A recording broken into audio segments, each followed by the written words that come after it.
Hey guys, it's Kevin again, and this is going to be my review for American Horror Story Freak Show, Episode 5, Pink Cupcakes. And this was another great episode in my opinion. I personally really enjoyed it. My only thing with this episode was there was a bit too much going on in this episode. I think there were some things that was a little bit overwhelming at times. There were some points where I'm like, okay, so what's going on here? And there were some points that were a bit confusing. But overall, I did enjoy this episode. I did not think it was as good as last week's. I do like that they've got stuff going. But what this episode is really trying to show is that pretty much everyone is crazy. Pretty much everyone is crazy on this show. And I still love it, but this is probably my least favorite of the season so far. But I still love this episode. Thought it was fantastic. So let's just get to it. So we start off where we go to the American Morbidity Museum on their night of discovery. And they're showcasing their newest exhibit. And it's Paul the Illustrated Seal. And I was very surprised when they said that because I'm like, seriously? They kill him off screen? Like, that's terrible. But then we find out that this is actually in Stanley's head. Basically, he's explaining to Maggie his plan. And basically his plan is to kill the freaks without injuring them superficially. And before preserving their bodies for display, Maggie is willing to continue her fortune-telling charade at this show for a higher cut of the profit. Because, if you remember, she agreed that she did not want to murder, but she said that she will if, the higher cut of the profit, while he agrees with happily. However, she does advise him to hide his gay porn magazines, because the only people townies hate more than the freaks are the gays. And I thought this was actually very well done. In fact, a big theme of this episode is really showing how much hate homosexuals got. And I think Ryan Murphy showed this because, as we know, Ryan Murphy is homosexual. So it makes sense why he did that. And I thought that was actually very well done in my opinion. Because, for someone like a homosexual in that time, for someone like them, it was really bad for them. It really was. I mean, they were bashed constantly, and they were basically considered freaks. Now, I am in no way being homophobic here. I'm just saying that back then, that's what they were considered. So we go to Dandy's house, and it's a very creepy scene. Every single scene with Dandy in this episode is extremely creepy. And I gotta say, Finn Wittrock, you're doing an amazing job. You really are. So Gloria finds Dora's dead body still on, she's still on the ground from when Dandy slit her throat. And Dandy, basically is pretending that, he's like, someone broke in and killed her. But I was surprised that Gloria immediately could tell that it was Dandy. I think it's one of those, mother instinct things, sort of. Plus, we find in this episode that Dandy definitely has done more stuff, and she definitely is used to this. So she knows that he did this. She's furious at him because she has to clean up the mess, and he fakes a moment of regret and walks away grinning as always. He has no remorse over this. He's making her seem like he has remorse. He's making her seem like he has a lot of problems, when really he's not. And Dandy in this episode, I gotta say, he really reminded me a lot of American Psycho. I'm going to talk about why in a second with American Psycho, but that scene specifically was very creepy, very well done, and I definitely really enjoyed it.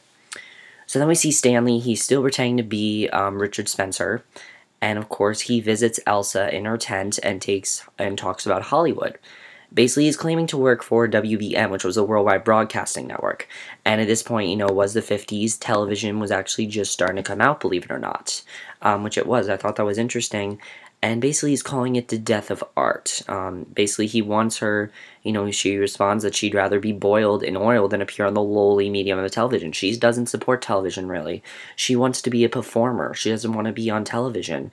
She wants to be more in theater and things like that. Probably because Elsa did stuff like that all her life, and that's all she's wanted. And he even offers her own hour-long program, but she's not into it. She doesn't want it. So I thought that was definitely very interesting. I wasn't expecting that, but I, really felt bad for, I thought that was definitely really interesting, and I'm glad that she didn't agree to it, because we know his plan is to murder Elsa. So Jimmy is rehearsing his act outside, trying to combat the stage fright. We actually find out that Jimmy's kind of, has some stage fright of the first Full House they've had in years, because if you remember, basically now they can perform at night because Edward Mordrake's gone, and plus their curfew's over. So Maggie appears behind him. She reads his palm, proclaiming that a shadow of the man is coming soon, who should not be trusted. And speaking of not be trusted, Maggie should not be trusted. She shouldn't be. She advises that he should leave town and even compliments him, and Jimmy leans in for the kiss, but she pulls away and says she actually doesn't want this. So I thought that was, surprising what happened there. Actually, no, it's Maggie's about to kiss him, but he says he doesn't want it. He says that he thought he could be in a relationship with her, but he really doesn't want it and doesn't think it's going to work between the two of them because, basically, because she's telling him to leave town, which basically makes him think that she's just a paying customer who is just going to bash him and be really rude to him. So he's starting to put some things together, which I thought was definitely very interesting and definitely very well done in my opinion. And I overall really enjoyed that scene. I thought that was definitely very well done. So as the show is about to start, Del, in the meantime, is nowhere to be found. They don't know where he is. He's lost somewhere. We don't know where Del is, and I myself was like, where the hell is Del? Like, where is he? So he heads to his tent and finds Desiree there, and she's drinking alone. She's all by herself. And they're conversating together. She tells him that Del is a good man who made her feel good about herself, and Jimmy tells her that he blames himself for Meep's death, and, he's still getting over that, which I think is definitely very interesting.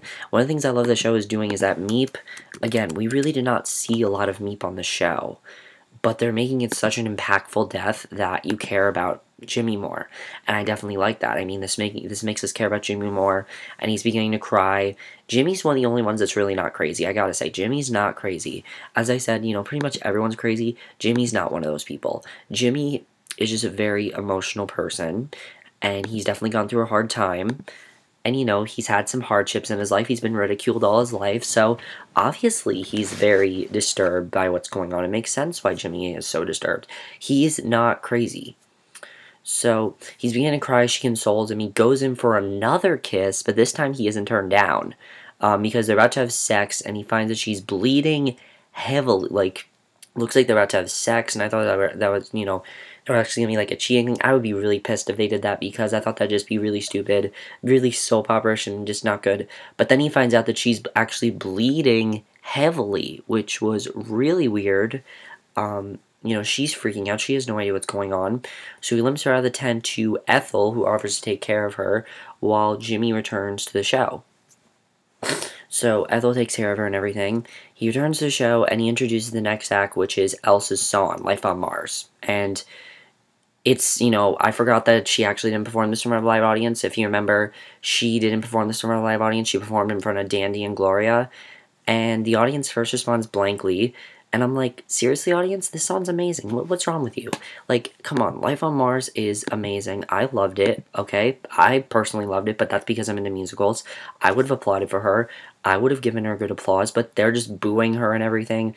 And then they even throw things at her. Like, they are not at all impressed with her at all. And Jimmy pulls her away, and it obviously did not go well. So I thought that was very surprising. I wasn't expecting that to happen because... And I think what's interesting is that she can kind of tell that Dot is getting more applause and fame than Elsa ever has. Elsa has never gotten... The only kind of fame she's gotten, of course, were those, sexual movies that she did. That's really the only kind of fame that she's gotten, and it's really sad to definitely see that. And it really is also sad how obsessed Elsa is with fame. She's definitely very obsessed with fame still. She's into the idea of it, and that's just something I don't think Elsa's ever going to be able to get rid of. So back at her tent, Elsa asks Richard, Stanley, to tell her more about television. I'm going to call him... I don't know if I should call him Richard or Stanley, because he's pretending to be Richard Spencer, but his real name is Stanley. I'm just going to call him Stanley. I don't know. She asks Stanley to tell her more about television, because now she's actually interested in it. So Ethel takes Desiree to her trusted doctor, and I really like the scene because Desiree was a character who we didn't know too much about. All we knew is that she had three breasts and also a dick. Oh, that's all we knew, and that she thought she was basically, transgender. That's what she thought she was. So we basically find out that she's actually never been to a doctor before. She's terrified, and I thought this was really interesting, and this really made us care about her character more, which I personally really enjoyed, and Angela Bassett really is a great actress, and I really love this scene from her. I thought she did a great job here. So the doctor examines her. It's the same doctor that treated Ethel. I mean, that really sweet doctor that really doesn't think of these people as freaks. He thinks of them as actual human beings. And I really like this guy that playing the doctor. He's a very sweet man, and, I really like him, his character, definitely. So after examining her, the doctor explains that her body actually had an excess of testosterone, causing it to produce more estrogen to balance it out, leading her to, what she thought was her dick, but it's actually just an extended part of her clitoris. That's all it is. So basically, I thought that was very interesting. He also says that the bleeding was actually the result of a miscarriage at 12 weeks, and she's able to get, she is able to get pregnant again. He advises that she do it soon because, the age that she is, she's getting old. She's getting to the point where, it's going to be very dangerous if she has a child, and he advises her that, you can wait a little while, but don't wait for too long. So I thought that was interesting. And basically, Desiree finds out that she is full woman here. Full woman. She is not, she's not transgender. It's really great to see that. But the thing is, she realizes that she's actually not a freak. She realizes that. And I thought that was really interesting, definitely. This episode shows that Desiree really is not a freak, and I thought that was definitely a very good twist that she's not, because not everyone in the show needs to be a freak, and I definitely really enjoyed that. And when I say freak, I mean, deformity, that sort of thing. Yes, she does have 3 breasts, but that's just as a condition that she has. So meanwhile, Gloria is having her men dig a deep grave for special bulbs from Holland. That's what she tells them it's for, where they buried Dora. And she explains to Danny that he has the same mental aversion that his father had. And I think this was really interesting, and that such illnesses are an affliction of the affluent due to inbreeding. And Danny begs her to let him pursue his dream of acting, but she says no. She's still shutting it down and doesn't want anything to do with that. So I thought that was definitely very sad when that happened. I really felt bad for Dan. I mean, the thing is with Dandy, he's such a messed up, fucked up character, and I still feel bad for him. I do. And I don't know how I can, but the show is somehow getting me to still care about him and root for him, which I definitely love.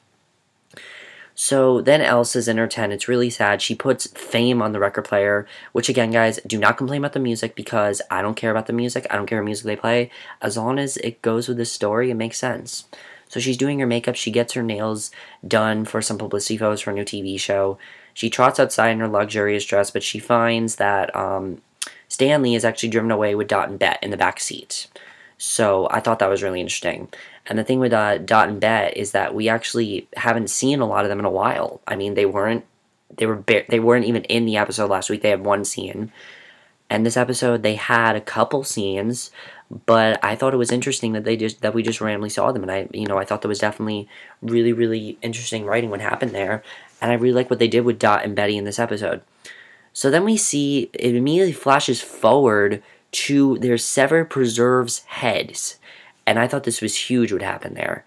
Because basically, what ends up happening is I was like, wow, I thought the show really was going to go that far to kill off who we thought was going to be the main character of the show. Because the way they presented the show was it seemed like Dot and Betty would be the main characters of this show. So for them to just kill them off like that was very surprising. And I thought, wow, this show really does have a lot of balls. And then we see back in the present time, Richard offers Betty and Dot poison cupcakes with pink frosting. That's why this episode is called Pink Cupcakes. Betty takes a bit, eventually causing her to die, but since Dot refuses to eat the treat, he smothers her to death.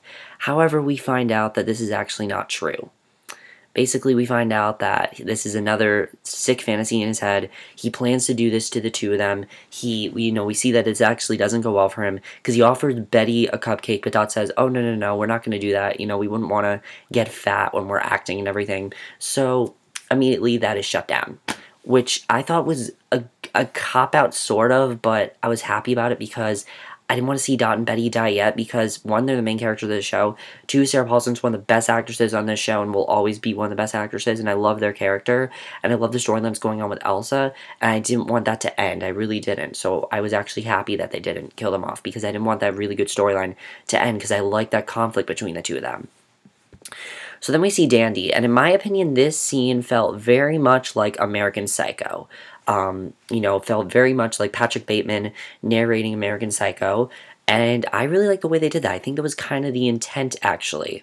I think that Ryan Murphy wanted that to be sort of like the intention because, he's narrating about basically how he's working out, he's oiling his chest, he's practicing facial expressions in the mirror, and he narrates the scene, and he explains that his body is America strong, violent, and full of innocent potential. And he felt nothing and basically we find out he felt nothing when Dora died, and he thinks the twist he was putting her to introduce him to murder, which I thought was interesting, which he'll be getting back to soon. That's his main goal right now, is to basically murder people. And I thought this was interesting because it really reminded me a lot of Patrick Bateman. So if you remember, Patrick Bateman would narrate a lot about murder, and, he would, work out to, 80s music, and Danny's sort of doing the same thing, even though it's, 70s music that he's working out to. And I thought it was definitely very interesting the way they did that. Now, I thought that was very interesting, the way I compared that, and I just thought that was, really interesting. I wasn't expecting that. So his next destination, we find out, is a gay club. So we see Del, and I thought this was amazing. He goes to the gay club, and we find out that Del is actually, I don't think he's infertile now. I think the thing is that he's actually homosexual, because he talks with Andy, who is Matt Bomer's character, who is a great actor. I gotta say, he's a great actor. It was a great time on the show. I thought he was actually going to be on longer, but he's only on for one episode. So he's a prostitute that works there, and the strong man is very possessive of Andy, who says that he loves him, and Del offers to buy Andy an apartment to live in until the day that he has courage to leave Desiree. So Andy explains that chatting with Del is basically just part of his job, and Del storms away, because Del thought that, and I definitely think Del is struggling with his sexuality. He thinks that he is gay, and he wants to pursue, this guy because of it, because he thinks he's gay, and basically that's what he wants to do here. So I think that definitely is very interesting, and definitely something I wasn't expecting. I thought they did a very good job with revealing that. I mean, Dandy I expected to be gay, but Del being gay, I didn't expect that. So, I thought that was definitely really interesting that Del possibly is gay. And it kind of makes sense because of him being infertile, with us not thinking he could have a child, and then we find out he can. I was like, there's no way he's infertile. He's just hiding his sexuality. That's what's going on here. That's why he doesn't want to have sex with Desiree, because he's not really into that. And I think that definitely is really interesting, and definitely something I'm really enjoying. I think that's really cool, the way they did that, and a really good twist, definitely. So Danny walks up to the table. He prompts Andy to list his prices to the newcomer, and that was definitely very creepy what ended up happening there. And then basically what ends up happening is that basically we saw that before. We saw that Elsa talked to Betty and Dot, and she told them that she had this plan for them, that they talk about how they're gonna go to California with Stanley, and Elsa says she will drive them there, but Dot doesn't really seem like, Dot's kind of sketchy. She's like, I don't really trust her and everything.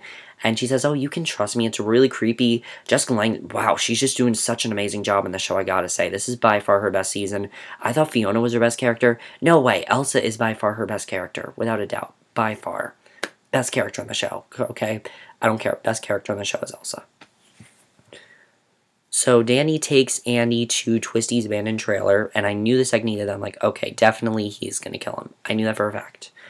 Because basically he tells him he's not gay, which I thought was surprising, because I thought Del's gay, Danny's not. That was surprising, definitely. Dandy, he says, look, we're going to take off our clothes and see what happens, and I was like, what? You just said you're not gay, and then you're going to do that?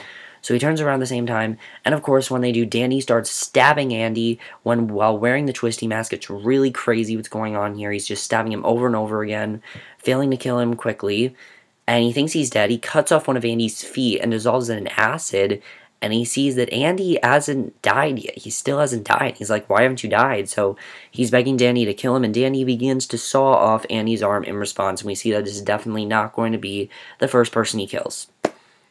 So I thought this was definitely very interesting what happened there. Really crazy. But my thing is, why didn't Andy die? Why can't he die? Was he like immortal or something? I don't know. But I think that's really creepy, definitely the way they handle that scene. And, you have another narration of Andy saying, first rule of murder, always do what you can to cover up the death. So that was definitely really good. So Del then returns to Desiree. She tells him that she can have children, but also says that, at first it seems like she wants to have sex with him and everything. But then we find out that she is pissed at him because she found out that Ethel admitted to her that Jimmy is Del's son, And she probably knows about the weird fucked up shit he did with Ethel as well. So she packs her things, furious at Dell, leaves the tent to move into Ethel's caravan, and Dell then visits the doctor who's offered to operate on Desiree, and this really shows how fucked up Dell is. Like, seriously, Dell is crazier than Dandy, I have to say. He really is. Like, I thought Dandy was crazy. Dell's actually crazier if you think about it. Because he visits the doctor and he ends up breaking his fingers, threatens his entire family. He's like, you do that to her, I'm going to threaten you see your children over there? If you go near Desiree again, I will do that to you. So I thought that was crazy. And basically tells him to never see Desiree again. And again, that really makes me think that he is struggling with his sexuality. Because he thinks, Desiree has a dick, basically, and that's what he likes. And he's struggling with it. So I think that definitely is very interesting. I'm really looking forward to seeing what's going to happen there. Because that was definitely really crazy. Desiree, I'm wondering if we're going to see her again. We'll see Desiree again, definitely, but I don't know. That definitely is going to be a lot of tension there. I actually thought Desiree was going to leave the freak show, but I'm happy she didn't because I do really like her character now. So Glory gets a call from, we finally meet Gabourey Sidibe's character. Now, they've been building her up and building her up. They haven't even announced who she's playing. I thought it was really cool the way they kept it under wraps. I'm like, okay, definitely whoever she's playing is going to affect the show in a big way, and we finally find out who she is. She is Dora's daughter, Regina, and she calls Gloria. And basically, Regina's at a secretary school and she doesn't understand why her mother didn't report for their weekly phone call because they always have a weekly phone call, and she's starting to get concerned about Dora. So Gloria says Dora's very busy, might not be able to call for a while, and then she asks Regina what she remembers of Gloria's mothering skills from when Regina and Danny used to play as children because they were really good friends. And Regina only recalls the nannies, and when Gloria begins to cry, Regina hangs up. Now, I can definitely see why she's upset because Gloria basically thinks that what Dandy is doing is a cry for help because it's her fault. I actually thought that was a very good twist. It really, the thing I like about this show is that while everyone is crazy, they're not just crazy to be crazy. They have a motive.